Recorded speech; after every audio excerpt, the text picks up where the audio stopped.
This is Business Decoded podcast with Ronnie Spellman. An informal chats with top business moguls as they share their stories of failure and success in a fun and relaxed way. Get entertained, educated, and unlock the secrets to success. Welcome to Business Decoded with Ronnie Spellman. I'm back here with my guest, Victor Avila.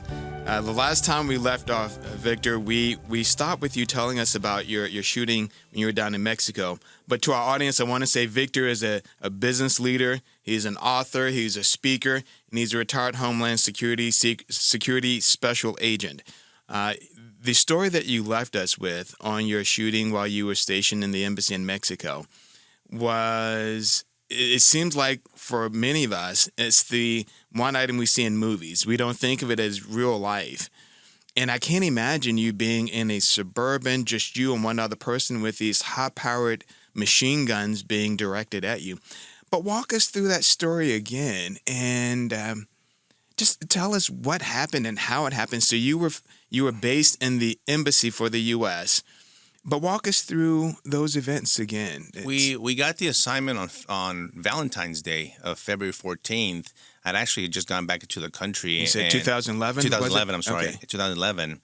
And that Valentine's Day morning, I get to the office, and by lunchtime, they're like, hey, you're going to be sent to Monterey.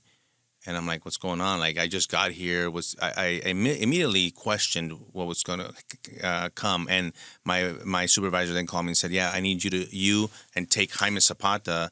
Jaime Zapata was a special agent from the Laredo office who had just temporarily arrived to the U.S. Embassy to help us out on a big arms trafficking case. Okay. They were rotating agents. So Victor, real quick, not to interrupt you, but tell me what your role was first. Okay. So by this time, you've been in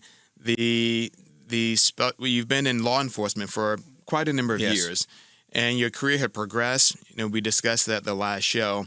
So now you're in law enforcement. So walk us through what it is that you're doing. Why are you in Mexico, even at the embassy? Great question. And then kind of walk us through the... Great question. The mission in Mexico is very, very cumbersome. We're talking about combating drug trafficking, human trafficking, human smuggling, money laundering, a lot of money laundering. As a matter of fact, the case that they sent us to go pick up this equipment was for a big money laundering case. Finding fugitives in Mexico. I mean, a lot of requests. So I don't think most people recognize that we don't just have agents along the border. We actually have agents in countries. Right? The ICE, HSI, about 76 countries around the world. Wow. Helping with all these type of issues, commercial fraud, a lot of anything that you can think of that has a nexus to our border, to the U.S. border, that touches our border. HSI has the jurisdiction to investigate that, which makes us an international agency. And we're all over the world taking requests from domestic offices, taking requests from other international offices, whether it's a connection of cases and such. I was...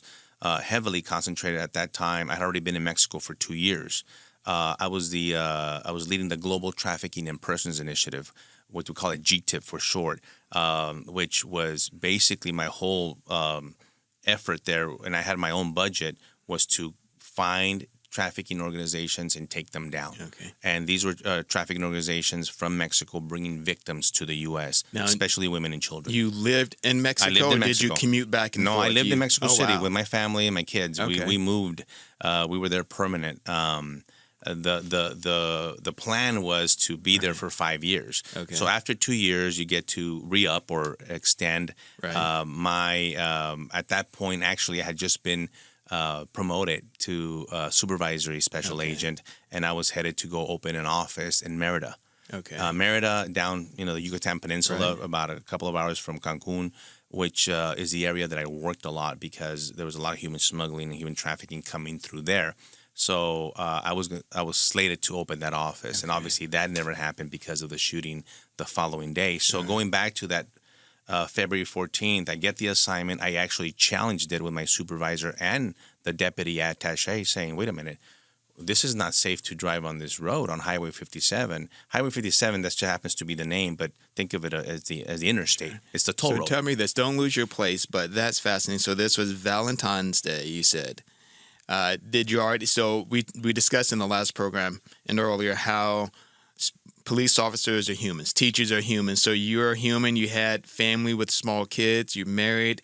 Did you already have plans that day with your wife? It's a great question. I wrote this story in my book because it's, I think, probably one of the most powerful stories because it did ruin my plans with my wife. I had been out of the office for almost a week traveling, and I used to travel a lot. And I had just come in literally that Monday morning at 1 a.m. Wow. So I have to call my wife and tell her, by the way, I'm not going to be home to go to our favorite sushi restaurant for Valentine's Day dinner. She was very upset. Okay. At that point, my wife was one of the most tolerable, understanding human beings, an incredible wife when it comes to my career. But even then, being that, it took a toll on her and the kids. Because sometimes in Mexico, I was home 3 or 4 days out of the month. Oh, and gosh. my kids would say, "What are you doing here, Dad?" "Well, this is my house." And it feels horrible when you feel like a stranger in your own home. Right. And I hear that so much from our military service members when they go out and deploy and they come home and the kids don't recognize them. It's tough on families. It's a which is horrible why feeling. I admire spouses of service members and police officers because they deal with a lot. Yes, and so my wife was devastated, but they did something very special. I got home late. My wife had the sushi restaurant deliver all the food to our apartment, and when I showed up, my kids were dressed up as the servers. They had the napkins over, they had the table set up, they had written out the menu. Wow. And I get chills when I tell that story still because we had one of the most wonderful Valentine's Day dinner. So that all was of us. before the shooting? That was before the shooting Okay. because Jaime was to show up the following morning at 6:30 on February 15th. Okay. And he did. And my daughter that morning, my son was still asleep. I gave him a kiss. I went to go give my daughter a kiss, and she was awake. And I would wear a suit to the embassy, and I wasn't wearing a suit. And she already knew. She was 10 at the time, I think. And she says, "Why are you going out of town again?" And I lied to her. I said, "I'm not going out of town because my intention was to be back the same day." Right. And she says, "But you're not wearing a suit." And every time you don't She wear a picked up suit, on it. she knew. And it feels horrible, you're Right. trying to protect your kids, Right. and Exactly. it's a very heavy burden on the balance of family and Right. work. And I say this in the book. I loved what I did at my job, Right. and I hated the separation of the family and the burden on the family that I did, and yet I still did both. And Right. it's a very weird. So Victor, and I want to get back to that, but a friend of mine introduced me to the program. I think it's on Netflix, The Lioness, and she's in law enforcement as well. And the daughter, I think, was a teenager, saw her on TV on a mission. I think it was actually in Mexico where they were ambushed or something. So you saw the mom comes back, she makes it safe, and of course she can't say where she's going and what she's doing. And the daughter says, "Mom, I think I saw you on television." And so she did the same thing. She's like, "No, it was probably someone else." But it's a hard balance between being truthful but also protecting the kids because they're so young. Right. And so off we went, and I was issued I had a 2009 armored Suburban, Okay. and we drove around in armored vehicles in Mexico, not so much for the protection of the cartels, for the protection of everyday crime there, for carjackings and everything else. And we hit our way. So just to give you a perspective, it's we drove about 6.5 hours to get to them. Oh, They wow. drove about maybe 3 hours. It's about an 11-hour drive. So we were trying to negotiate where to make that contact with our ICE counterparts from the Monterey office. Eventually, about 11:30 in the morning, we made contact with them, and we picked up all these boxes of equipment. This equipment was supposed to be what I thought it was surveillance equipment, electronic and tracking devices for a big money laundering case that was going to be used for our office and also the equipment for the Mexican government. I had questioned why we're bringing this by road, knowing that Zetas controlled that area. But they denied bringing it through a dip pouch, a diplomatic pouch, which is a quote-unquote safer transportation that the embassy uses, or to fly by air. All that was denied. As a matter of fact, all those decisions had already been made way before I even got the assignment. So there was no time for me to actually be briefed. There was no time to do an operational plan to get back up. We usually always drove on that highway, minimum 4 or 5 Suburbans with Mexican military or Mexican federal police escorting us. Never by ourselves, 2-man team in one car by ourselves. But at one point, when you're ordered, you're ordered. Right. And even despite my challenges, they were dismissed. I had to then make arrangements to go down there. So we get the equipment. I'm still driving back. We stop and have lunch at a Subway because Jaime Zapata wanted to have Subway. Right. He couldn't believe there's Subway in Mexico City. I said, yes, it's still a little different, but it's Subway. We ate there, and after lunch, I gave him the keys so he could drive. I was working, as a matter of fact, on a human trafficking conference, looking for a fugitive. So while he was driving, I was going to try to get some work done. We were still about maybe 5 hours away from Mexico City. But within maybe 15, 20 minutes, 2 SUVs. Right after stopping at Subway. Right after the Subway, Jaime took the wheel. Within 15 minutes of him driving, 2 SUVs, literally one in front and one next to us, ambushed us and forced us off the side of the highway into this gravel area. So stop there for a moment. Do you think they identified you before you stopped at Subway? Yes. Okay. Oh, they knew. They had us there. There's lookouts everywhere. Okay. So they knew. It was a targeted, especially because I told them that we were Americans, and they did say that, and they recognized that we were Americans. They knew that we were not another rival cartel. They knew that we were not police, Mexican federal police. We were not a threat to them. Right. We were just driving on their territory. This is how strong they take that. Unmarked car, though. Unmarked. Right. It's a Suburban, Okay. but it's armored. It looks armored. You look at it and you think, oh, there's something different about this Suburban. In Mexico, they call them, in Spanish, they call them hard, está dura. Right. It's hard, meaning that it's armored. And you did you have normal tags on the car? No, it had diplomatic tags. Okay. And I told them this is a diplomatic vehicle. Look at the diplomatic license plate on there. All that was ignored. These guys had evil in their eyes. And there was some commotion there with one of the shooters went and came and opened Jaime's door. So they tried to get us out of the car. Oh, wow. And they opened Jaime's door. The car had all 4 doors were unlocked when the vehicle was placed in park. Okay. And then the door was open, and immediately Jaime slams the door. We locked the doors. When we locked the doors, the lock buttons and the window buttons were very close to each other. My window was rolled down my armored window, which armored windows only go down about a quarter of a window down, and they roll down very, very slow. Right. Well, in that commotion, my window was down a couple of inches, but nobody knew. Right. We had our hands up, and I was yelling at them in Spanish who we were. Let me identify myself with my diplomatic passport. All they kept on saying is get out, open the door, over and over and over. Eventually, the guy from that opened the door at Jaime's side shot off some rounds towards the door and the front tire, and that's the first time that it took me. I remember it took me a second, and I said in a very, very foul language in my mind, did he just effing shoot at the door? Because I couldn't believe it. Right. I was in denial. Right. And he has shot several rounds. That moment changed the whole perspective, because I thought there was still a possibility that, they're going to recognize that we're Americans and they're going to let us go. But when he shot off those rounds and he shot them towards the door, I don't know what he was trying to do to intimidate us, to try to open the door.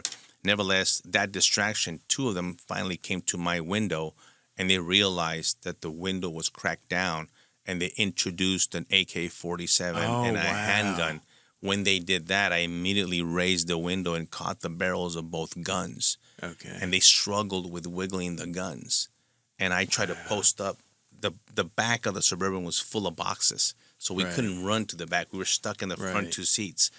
And without notice, they opened fire into the cabin. So the barrel of the gun was still in the little crack. Still in the crack. Oh, wow. And I have some pictures that I show when I go do the public speaking where they introduced it and fired. It burned the whole area of that window, that the seal. They shot down, striking Agent Zapata multiple times. I got hit. My seat, you'll see some pictures. I have some pictures where they're shooting this. I guess I opened my legs wider and Right. shot my seeds. I got shot once in the top of my leg, a second time in my shin, and the handgun shot my chest. Wow. I But this grabbed the barrel handgun, is right by your head. right by my head. So I actually Gosh. turned to my left, and I have hearing loss in my left ear because the shots were so close to my ear. Right. At one point, I grabbed a handgun, and it was steaming hot, and I burned all this part of my index finger, and all the skin was peeled off. Oh, gosh. Because I don't know what I was trying to make it stop, you know. Right. And at one point, they pull out the barrels. They pull them out, and I raised the window, and they just started spraying bullets, over 100 rounds. And I tell Jaime, go, go, go, go, go. I actually put the vehicle in drive, and I help Jaime push his knee on the accelerator. Right. We crashed the vehicle in front of us that's blocking us to try to get the vehicle Right. back on the highway. But Jaime is unresponsive at that point, and the Suburban really goes from the far right shoulder, crosses the highway into the median, Right. and it's disabled at that point. And Wow. this whole time they're shooting at it. And then that's when I think they're leaving. One does a U-turn, they come back and shoot. Then they leave. I get on the phone. I make a phone call. People could listen to it online. It's the phone call that is recorded. I called the main switchboard of the U.S. Embassy, which I would never do Right, that. right. That's just what I dialed at Right. that point. You know, I tried to use my Nextel radio. It didn't work. I picked up my BlackBerry. And when they answered, I said, "This is Victor Avila. We've been shot on the highway. I'm an ICE special agent. Please contact my supervisor," and just yelling on the phone. And they transferred that phone to the regional security office at the embassy. And then you can imagine from there, I get on the phone with a bunch of people, especially the one that I called was the only person in Mexico that I said I trusted, who was able to deploy trusted law enforcement officials to come get us. So Victor, they left and came back and then left again. Why do you think they didn't come back another time? Why do you I think think they thought didn't? we were dead at that point. They did. I think they thought we were dead, which for me, I worked a lot of these cases. The cartel go and finish people at hospitals all the time. Oh, so gosh. my fear set in when we got rescued and the military and the Mexican Federal Police, the helicopter landed right next to us, right there on the highway. And they got me, they extracted me out of the Suburban. Then they got Jaime and they put us both in the helicopter. That's when the fear set in for me. There was this, I was petrified is the word that I use, because I knew that there's this, even in the U.S., anywhere in law enforcement, there's a sense of intelligence, right? The word travels fast. Right. People are listening. Right. And if I know and if they know that I'm alive, so does the bad guy. Right. And I figured I'm a dead man on the air. It was an 8-minute flight to the hospital in San Luis Potosí. And I thought, when I land, they're going to kill me. This is what I literally thought, because they know now that I didn't die. Right. And it is the ugliest fear that I ever experienced in my life. It's not a fear of snakes or that type of phobias. It's a very unique fear that later on, when I suffered a little bit from PTSD and night terrors, that fear would come and hit me in the middle of the night. Wow. So how long were you in the hospital? How long was There, your recovery? they kept me there. I think I ended up at the hospital the shooting happened at 2:15 p.m. We got there maybe about 3:30, and they took me out at 3 in the morning. So U.S. personnel from Mexico City and U.S. law enforcement and the whole people ended up showing up about 7 p.m. Okay. The U.S. Embassy doctor showed up. My blood pressure was through the roof. My vital signs were still like in a fight mode. Right. And I remember they said, "We got to get you out," because there was all of a sudden the Mexican government wanted to keep me in custody. You see, rules are different and laws are different in other countries. All of a sudden in Mexico, not only is he a victim, but you might be responsible for. That's the way they see it. So you're under arrest. And as a matter of fact, so is Jaime's body, even though he had passed. Gee. So we get into the struggle because I have a level of immunity, diplomatic immunity, very low. There's different levels. Right. But nevertheless, I do have one. Jaime is there on an official passport, doesn't have a diplomatic passport, so they don't want to respect any immunity. We're trying to pass mine to him.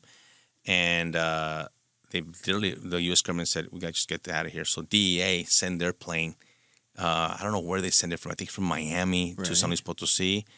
At 3 in the morning, they got me out to Houston. Okay. So the government came in and flew both of you or just you? They still kept... They kept Jaime. The Mexican government refused to give Jaime's body. They were adamant about conducting an autopsy on them. Okay. All of us, myself, the U.S. government, the U.S. personnel there, the family, refused and said, we do not want the U.S. government to, the Mexican government to conduct an autopsy, and the Mexican government did not care. Wow. And they still conducted it anyway. Wow. Now, at what point did your family join you? How did you get your family out? My family was then taken. Speaking of the chatter, my Suburban had the old Garmin. Remember those GPS? Right. Yes. Which had my address. Oh gosh. My apartment address, and they heard chatter that they knew where I lived, and so all of a sudden, my wife and my kids are extracted. Literally, my wife, they told her pack a bag, right? And she gets a suitcase and throws clothes in it. They take him to a hotel in Mexico City that was highly fortified by U.S. personnel and Mexican personnel, in a high floor with other agents there, and my best friend's wife and kids, and they just held him there for like a day and a half while I went from Houston, then Houston to El Paso. Then CBP, Customs and Border Protection, we borrowed their plane to bring my family from Mexico City to El Paso. We reunited about almost 2 days later. That is hard to hear, just from my perspective. Like, I just can't imagine having my entire family in jeopardy. And so when, as I mentioned earlier, I have an amazing appreciation for our military and our agents and our police. And you think about what you and the others like you do every single day in protecting the U.S. and putting your life and family at risk. That's really hard. Like, it's very difficult. It definitely turned our lives upside down. I tell you, it was a nightmare. It was a nightmare, and then the real nightmare began afterwards, because the aftermath was way worse. Okay. And I write about it in the book. A lot of people are surprised because they think, well, this happened to Victor, then he was taken care of. Right. And physically, I won't talk anything bad about the healthcare. The healthcare was great. Right. My physical, and I did my rehab in Washington, D.C. It was great. The healthcare and the attention to my care was great. Physically, emotionally, mentally, all that was good.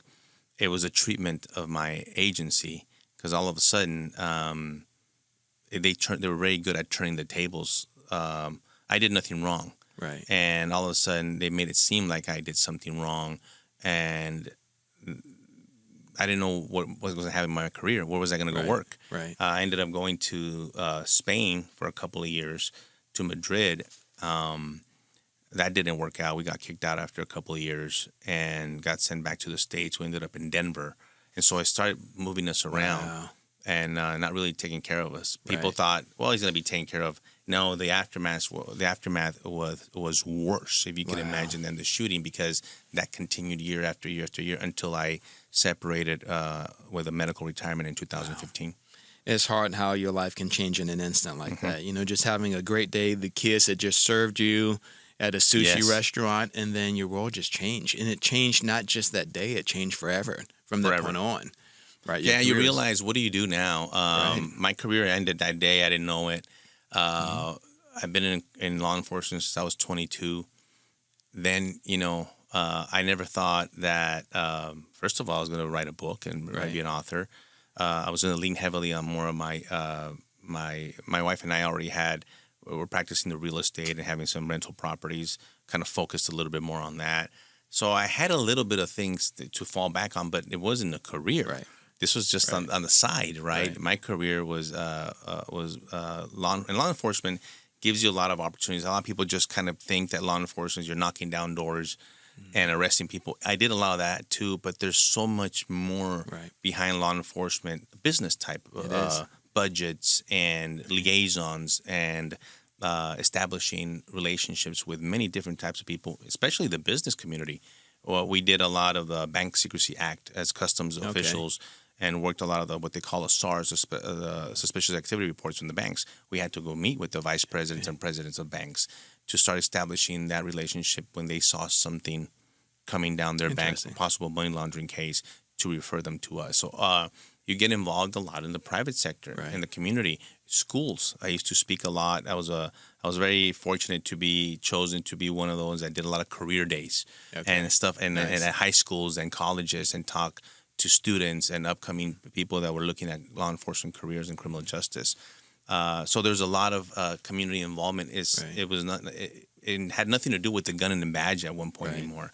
It had to do with writing skills, oral skills, which anyone needs in any job. And so if you were good at writing and able to effectively communicate, you would move up. Right. In any job, I think that happens. And you bring up a really good point there. There is so much interaction between private sector businesses and support from the government, because there are just some things that we can't manage on the private sector side, like you meeting with the bank presidents. And then you also mentioned earlier the commercial fraud portion of your work. I've had a few scenarios where in the private sector, I had some events in a community where we needed the support of our local law enforcement. They called it keeping the peace. And I used to have to involve them in that process just to make sure that we had security for some of our business activities. And there's a partnership that most people don't recognize is in place. So briefly, the commercial fraud piece, was the banking a part of that commercial fraud area? So the commercial fraud, the banking, the relationship with the businesses in Mexico, the trade. We wanted to talk about trade. This is where I talk a lot about this, because if you don't know the border, and I try to explain it to people what a border life is like, and the number one thing is trade and billions of dollars that come through that ports of entry, like this equipment might have been in the back of a tractor trailer, and we need that. We want that in the U.S. And so sometimes that gets really convoluted with when you talk about border security and illegal immigration, which, by the way, when I say it this way, people think they're very surprised.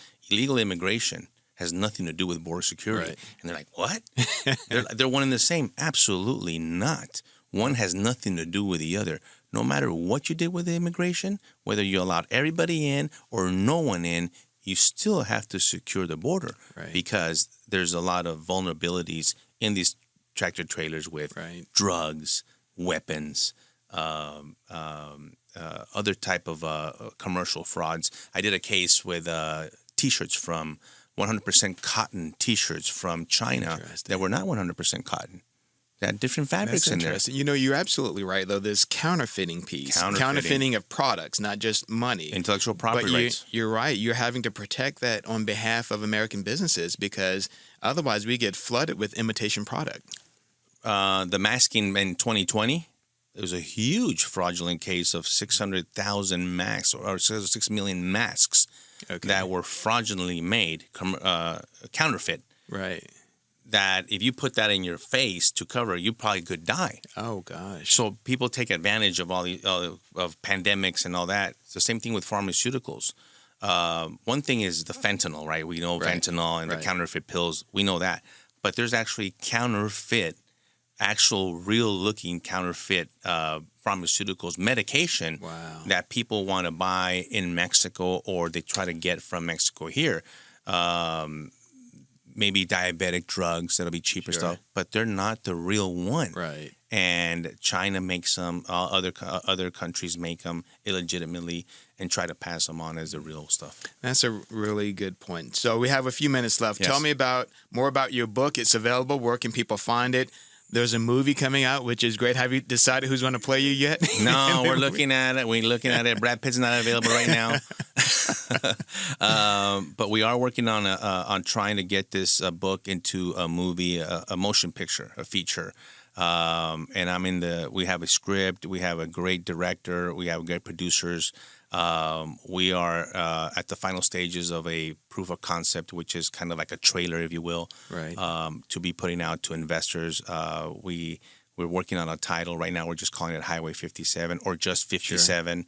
We don't know what the final title will be, but I think it'll bring great awareness to all of this, what's happening. We will talk a little bit about my career in human trafficking. It's going to be based on the book, basically. And in the book, when you read Agent Under Fire, which is available on Amazon, you will not only get to know me and my personal life a little bit, because I tell people who I am, but I gave a little bit of examples of who I was as an investigator, because I went through an identity crisis after the shooting. That's the guy that got shot. Right. That's the guy that survived. Well, you know what? I was a decent investigator. I was a hardworking agent. Right. And I'm a subject matter expert in certain things. And so I put a couple of examples of cases that I worked. One is a very, very heavy and a little bit hard to read example of a real human trafficking case that I worked from Mexico to New York. But I did it on purpose because I want people to, first of all, be aware there's a real crisis of this happening in our country. Right. I also put a case of a drug trafficking case that I did there.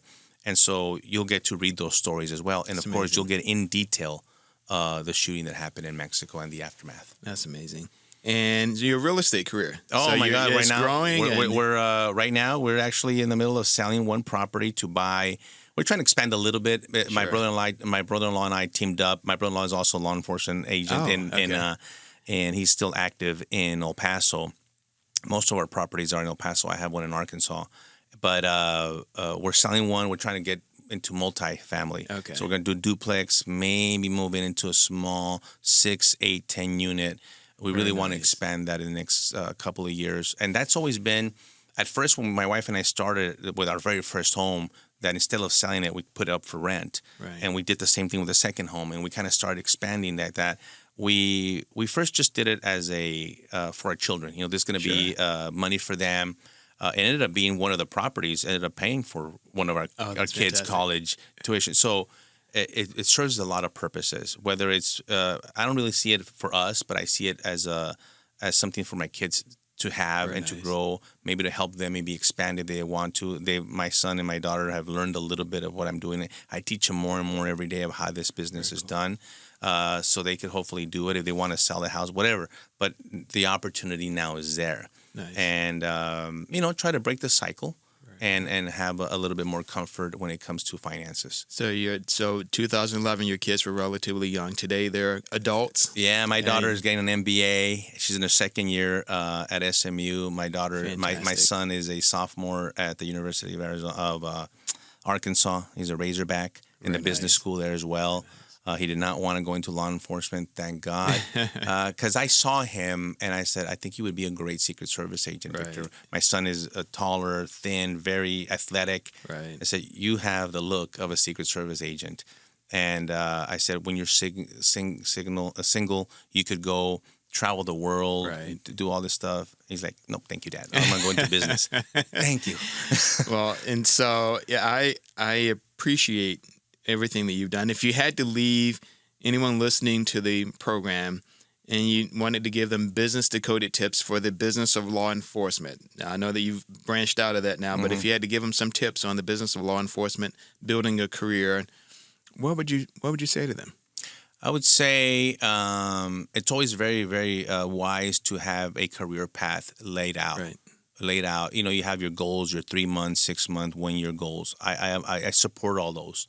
But you have to have a contingency plan, obviously. Right. You have to know that, in fact, if one of these things, I was very spoiled, and I didn't say this earlier, but everything that I applied for, I got. Nice. And I was very spoiled that way, but not necessarily spoiled because I worked hard and I earned it. My wife has a criminal justice degree, and she is one of our top sales in pharmaceuticals for the last 20 years.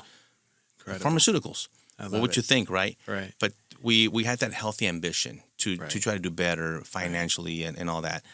Have a contingency plan. Have your safeguards, not only financially, in your home, in your budget, but have a plan. Right. And you have your plan, your master plan, but you got to have a small one as a backup. Right. Victor, it's been an absolute pleasure having you on the program. Thank you for joining us. I've enjoyed it, Ronnie. Thank you so much. Thanks for joining us on Business Decoded with Ronnie Spellman. Thank you for listening to Business Decoded podcast with Ronnie Spellman. Please be sure to subscribe and share and stay tuned for more incredible Business Decoded episodes.